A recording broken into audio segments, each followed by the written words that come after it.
Tarixiy ma'lumotlarga ko'ra, Vengriya qirolichasi Elizabeth Bathory qirollikdagi bokira qizlarni qonini ichish va ularning tanasidagi ayrim qismlarini kesib olib, ulardan yoshligini saqlash maqsadida foydalangan ekan. Insoniyat tarixida bu ayol eng qonxo'r va eng vahshiy ayol sanaladi. Elizabeth Bathoryni qirolicha bo'lganligi sababli qatl qilish olmagan, ammo u uy qamog'ida qiynalib jon berganligi haqida ham ma'lumotlar bor. U taxminan 649 ta bokira qizni boshiga yetgan ekan. Shunga o'xshash tarixda o'tgan eng vahshiy va qotil ayollar haqidagi ma'lumotlarini Turfa olam hozirgi videoroligi orqali sizga taqdim etadi. 1945-yil sobiq Sovet ittifoqi armiyasi tomonidan qo'lga olinib, tribunal qarori bilan qatl etilgan Irma Gris tarixda o'tgan vahshiy ayollar reytingini ochib beradi. Irma Gris 1923-yilda Germaniyada tavallud topgan. Tavallud topmagani yaxshi edi. U konslagerda harbiy hamshira lavozimida ishlagan bo'lsa-da, asirlarni konslagerda faqat qiynoqqa solib o'ldirish bilan nom qozongan. Uni konslager kattalari hayvon laqabi bilan chaqirishgan. 4 yil davomida bu hayvon 223 ta insonni o'ldirib yuborgan. Ularning aksariyat qismi yosh bolalar ekanligini alohida aytib o'tamiz.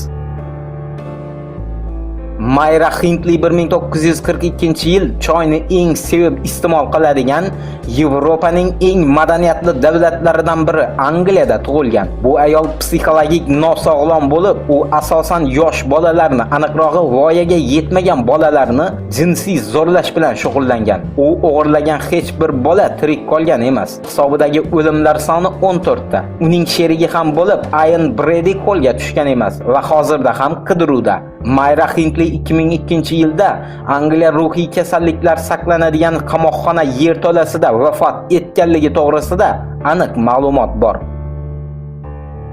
Ajal farishtasi nomini olgan navbatdagi hayvon ayol ham Angliya shifoxonasida faoliyat olib borgan. Beverly Elliot 1991-yilning fevral oyidan aprel oyigacha, ya'ni 59 kun ichida 13 ta yosh bolaning o'limiga sabab bo'lgan. Bu hayvon yosh bolalarning tomiriga quyiladigan suyuqlikka ko'p miqdorda insulin va kaliy qo'shib, ular yurak xurujidan qiynalib o'lguncha ustida qarab turib, ularni suratga tushirgan. Uni qo'lga olganlarida yagona isbot shu bo'lganligini aniq ma'lumot o'rnida aytib o'tamiz. 1993-yilda Beverly Elliot qo'lga tushgandan keyin unga o'lim jazosi berilgan.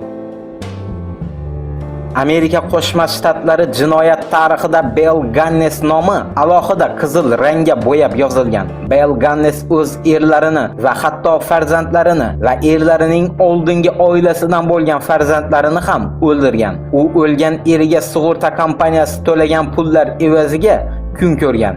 Buni esa, ya'ni jinoyatni unga har yili pul to'lashdan charchagan sug'urta kompaniyasi aniqlaganligi alohida e'tiborga loyiq.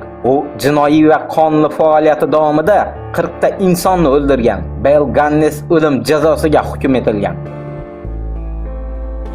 Angliyada 19-asr o'rtalarida, aniqrog'i 1832-yilda tavallud topgan Mary Ann Cotton 1852-yilda, ya'ni 20 yoshda Derham grafligida turmushga chiqadi va 5 ta farzand ko'radi. Ammo ulardan 4 tasi noma'lum sabablarga ko'ra vafot etadi. Keyinchalik esa qolgan o'g'li va eri ham sirli holatda olamdan o'tadi. U odamlarga shamollashdan va vabodan o'lishdi deya gap tarqatadi. Oradan 1 yil o'tar o'tmas Mary yana turmushga chiqadi. Bu safarga oilada ham avvalgi holat kuzatiladi, ya'ni er va tug'ilgan chaqaloqning o'limi. Keyin esa ekspertiza tekshiruvi o'tkaziladi. Go'dakning va erning oshqozonidan zahar topishganidan keyin unga o'lim jazosi tayinlanadi.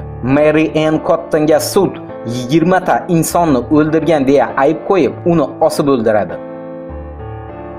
1906-yil 22-sentyabrda Germaniyaning Buchenwald shahrida Ilze Koch nomli haqiqiy qonxo'r qiz dunyoga keladi. Sababi u voyaga yetgach, nemislarning Buchenwald konslagerining komendanti Karl Otto Kochga turmushga chiqadi. Ilze Kochga konslagerda Buchenwald yalmog'izi nomini berishadi. U mast holda asirlarni shu darajada qiynaganki, buni tasavvur qilishning o'zi qiyin.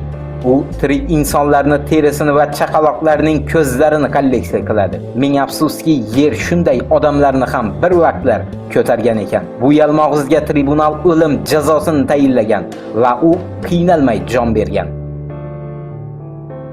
Avstraliyada birinchi bo'lib umrbod qamoq jazosiga hech qanday huquqlarsiz hukm etilgan ayol bu Catherine Mary Knight bo'lib, u o'z sevgan yigitining ko'kragiga 37 marta pichoq urib, keyin uni go'shtini yegan. Bu odamxo'rni Avstraliya politsiyasi qo'lga olganda u erkaklarning go'shti juda mazali bo'lar ekan, yesanglar muzlatkichda turibdi degan ekan.